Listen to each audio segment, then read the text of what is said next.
அம்மா உணவகம் எங்கேயும் சரியா செயல்படல. முழுமையாக அம்மா உணவகத்தை அன்றைக்கு நம்முடைய முன்னாள் முதலமைச்சர் அவர்கள் நடத்த சொல்லிதான் உத்தரவு இருந்தார்.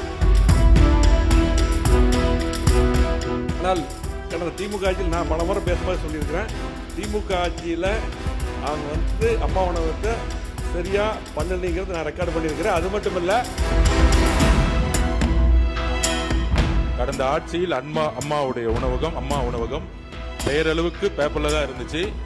எங்களுடைய முதலமைச்சர் வெற்றி பெற்ற பிறகு அதை சிறந்த முறையில் செயல்படுத்திக் கொண்டிருக்கார். இது அதிமுகவுடைய உறுப்பினர்களுக்கும் தெரியும். எங்களுடைய முதலமைச்சருடைய ஆட்சியில் நல்ல திட்டங்களை,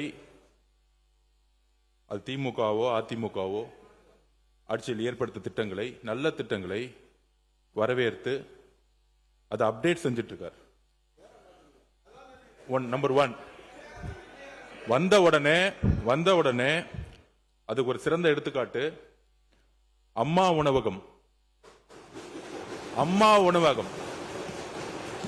உணவகம் எங்கேயும் சரியா செயல்படல. அதற்கான எந்த விதமான பெயரையும் மாற்றாமல் புரட்சி தலைவி அம்மா அவர்களுடைய பெயரிலேயே அந்த திட்டத்தை நிதியை ஒதுக்கி இன்றைக்கு எந்த இடத்திலையும் ஆதாரம் இருக்கா இல்லையான்னு அதிமுக உறுப்பினர்கிட்டே கேட்டு பாருங்க. அம்மா உணவகம் சிறந்த செயல்படல 5 வருஷம். இது அதிமுக உறுப்பினர்களுக்கே தெரியும்.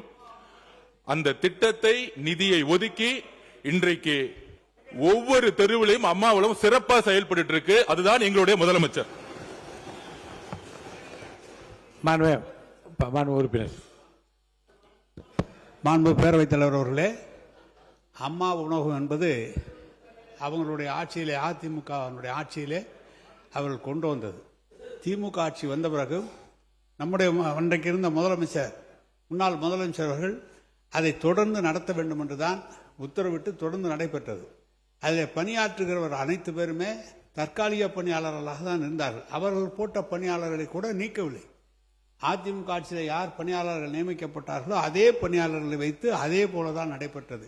இன்றைக்கும் சொல்கிறேன், அவர்களும் சரி, நாங்களும் சரி, நீங்களும் சரி, அதற்காக நிதியை நீங்க அரசாங்கத்திலிருந்து தரவில்லை. ஒவ்வொரு நகராட்சியிலும் அந்த நிதியை பயன்படுத்திக் கொள்ள வேண்டும் என்று அப்படித்தான் பயன்பட்டுக் கொண்டு வருகிறது.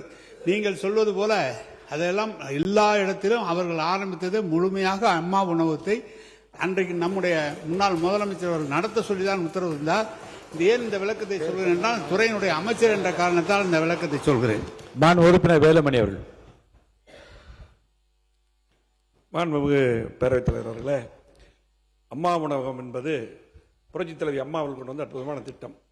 அதை பார்த்து மற்ற மாநிலங்கள், மற்ற நாடுகள் அதை ஃபாலோ பண்ணாங்க. ஆனால் கடந்த திமுக ஆட்சியில் நான் பல முறை பேசும்போது சொல்லியிருக்கிறேன், திமுக ஆட்சியில் அவங்க அம்மா உணவகத்தை சரியா பண்ணலைங்கிறது நான் ரெக்கார்டு பண்ணியிருக்கிறேன். அது மட்டும் இல்ல, நிதி ஒதுக்கலைன்னு சொல்லி போட்டு முன்னாள் அமைச்சர் அண்ணன் சொன்னாங்க. நிதி யாருமே ஒதுக்கலன்ட்டு அதிமுக ஆட்சியில் 2018 எங்களுடைய முதலமைச்சர் அவர் அண்ணன் இருக்கும்போது 100 கோடி ரூபாய் தனியாக நிதி ஒதுக்கி இருக்கிறதுக்கு, தனியா நிதி ஒதுக்கி இருக்குது. அரசு அந்த நிதியை மாநகராட்சி கொடுத்திருக்காங்க. ஆகவே இன்னைக்கு இல்ல இல்ல இல்ல ஒதுக்கி இருக்காங்க. ஆகவே அம்மா உணவகத்தை நான் அவர் அமைச்சரா இருக்கும் போதே நான் பேசியிருக்கேன், சரியா பண்ணல. அதே போல நாம அதிமுக ஆட்சிக்கு அமைச்சர் அவர்கள் தவறான தகவலை 8 ஆண்டு காலம் இந்த துறையில அமைச்சராக இருந்தவர். நாங்கள் அதற்கு பிறகு அமைச்சராக வந்திருக்கிறோம். இன்று வரை அரசு தனி நிதி உதவி அம்மா உணவகத்துக்கு தரப்படவில்லை. மாண்புமிகு பேரவைத் தலைவர்களே, உண்மை மக்களுக்கு தெரியும். கடந்த ஆட்சியில் அம்மாவுடைய அம்மா உணவகம் பெயரளவுக்கு பேப்பர்ல தான் இருந்துச்சு. எங்களுடைய முதலமைச்சர் வெற்றி பெற்ற பிறகு அதை சிறந்த முறையில் செயல்படுத்திக் கொண்டிருக்கார். இது அதிமுகவுடைய உறுப்பினர்களுக்கும் தெரியும். நீங்க சொல்லி முடிங்க. பொதுவாக பேரளவில் இருந்தது மாண்பு அமைச்சர் அவர்கள் சொல்லக்கூடாது. ஒவ்வொரு உங்கள்கிட்ட இருக்க கணக்கு இருக்கு. ஒவ்வொரு நகராட்சியும் ஒவ்வொரு மாநகராட்சியும் எவ்வளவு செலவு செய்திருக்காங்க கணக்கு நீங்கள் கேட்டால் தெரியும். அம்மா உணவகத்துக்கு என்று ஏன்னா 19 செலவு செய்யாமலாம் எழுத முடியாது கணக்கு. செலவு செஞ்சிருக்கிறோம். இன்னும் சொல்ல போனால் பேரிடர் காலங்களிலே எல்லா இடங்களிலும் எல்லா மக்களும் சென்று சாப்பிடலாம் என்று சொன்னது முன்னாள் முதலமைச்சர் அவர்கள் இட்ட உத்தரவு. எனவே அது சரியாக செயல்பட்டது. இன்றைக்கு நீங்கள் மேன்மைப்படுத்தியிருக்கிறீர்கள் என்று சொன்னார்கள், வரவேற்கிறோம். அவ்வளவுதானே தவிர நாங்கள் சரியாக செய்யவில்லை என்று நம்முடைய முன்னாள் அமைச்சர் வேலுமணி அவர்கள் இன்னைக்கு நான் அவரை பார்த்து சிரிச்சது தப்பா போச்சு. அவர் உங்களுக்குள்ள குறுக்க பேசிக்க வேணாம். உங்களுக்குள்ள மாண்புமிகு உறுப்பினர் எடப்பாடி பழனிசாமி அவர்கள். மாண்புமிகு பேரவைத் தலைவர்களே, ஒரு ஆட்சி ஏற்படுகின்ற பொழுது ஒரு திட்டத்தை, புதிய ஒரு திட்டத்தை அறிவிக்கின்றார்கள். அதற்கு ஒரு பெயர் அந்த ஆட்சியாளர் வைக்கின்றார்கள். ஆட்சி மாற்றம் வந்தவர்களது புதிதாக ஆட்சி அமைக்கின்றவர்கள் அதே பெயரை வைத்து தொடர்ந்தால் பரவாயில்லை. அதற்கு மாற்று பெயர் வைக்கின்ற பொழுதுதான் இப்படிப்பட்ட நிலைமை வருகிறது, ஸ்டிக்கர் ஒட்டுகின்ற நிலைமை வருகின்றது.